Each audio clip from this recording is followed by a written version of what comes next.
નમસ્તે બાળ મિત્રો, આજે આપણે ધોરણ 5 વિષય हिंदी अंदर पाठ 9 कैसा शोर वो हमने दिवाली वेकेशन के पहले समझ लिया था। अब इसी पाठ के पीछे का पेज है 64, अभ्यास है, आपको दिखाई दे रहा है। अब अभ्यास में हमें समझना है।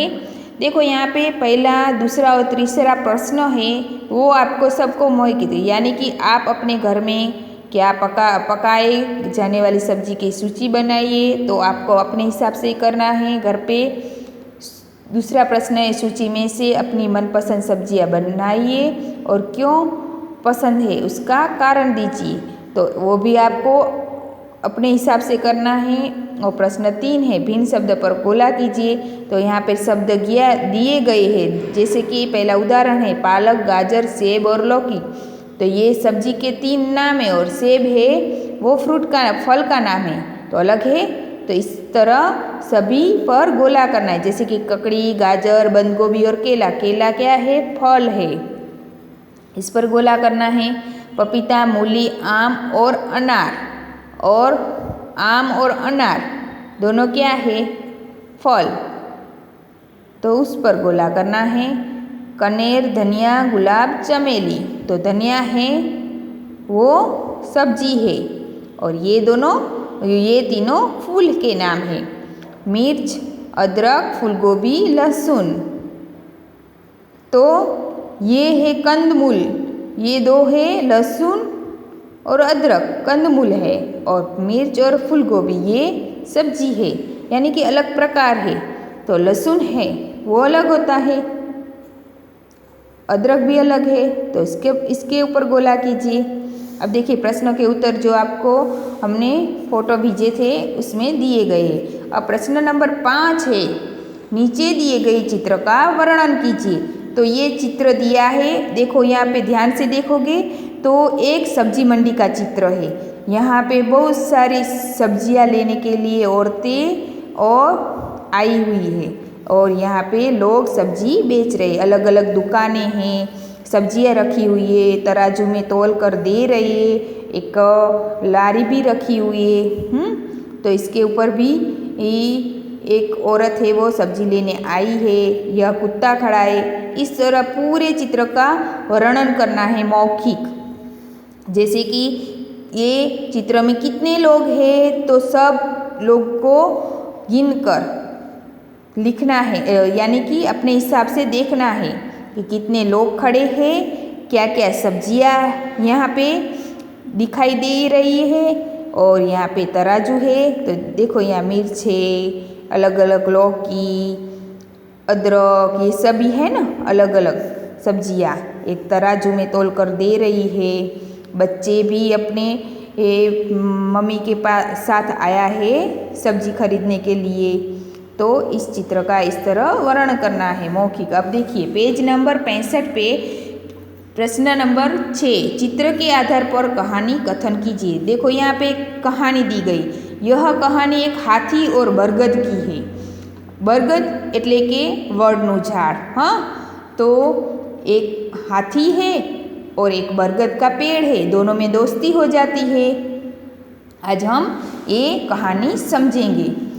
तो दोनों में दोस्ती हो जाती है बरगद और हाथी में। मगर एक दिन अचानक हाथी को क्या होता है, वो जंगल में दोनों एक साथ रहते हैं, अच्छे से मज़ा लेते हैं, और इस तरह हाथी और बरगद में दोस्ती भी बहुत अच्छी हो गई है। मगर एक दिन अचानक हाथी बहुत गुस्सा होता है और उसको बरगद और अपना गुस्सा है वो अपने मित्र यानी कि बरगद पे निकालता है, और वो बरगद के पेड़ की डालियाँ तोड़ तोड़ कर गिराता है।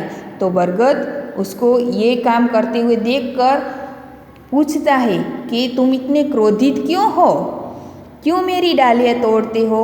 तो बरगद को वो तो जड़ से उखाड़ के ही फेंकने की कोशिश करने लगता है, मगर फिर बरगद ने उनको समझाया, देखो तुम मुझे इस तरह उखाड़ के फेंक दोगे तो कभी मैं भी तुम्हारे काम तो आ सकता हूँ। अगर ऐसा नुकसान करोगे मेरा तो तुम फिर क्या करोगे, किसके साथ रहोगे। और मैं तो सभी को काम आता हूँ। जो આપણે ઝાડ હોય ને એ સૌથી વધારે આપણે કામ આવે। તો આ જ વસ્તુ हाथी ने ये समझावे छे। तो एक दिन क्या हुआ, अब हाथी बरगद पे बहुत गुस्सा होता है और उसकी डालियाँ तोड़कर इधर उधर फेंकता है, फिर गुस्सा निकाल के चला जाता है।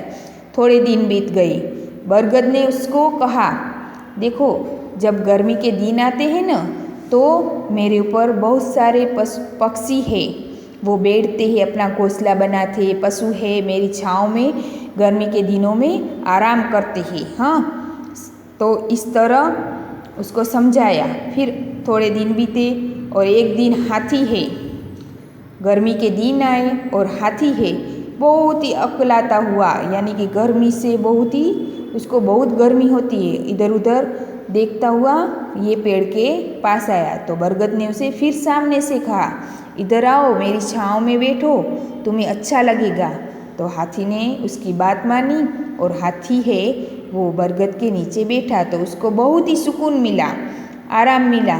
तो तभी उसको समझ में आया कि यह इसकी बात सचमुच अच्छी है, यानी कि उन्होंने जो कहा था वो सच ही कहा था कि पेड़ है हमें बहुत काम आते हैं।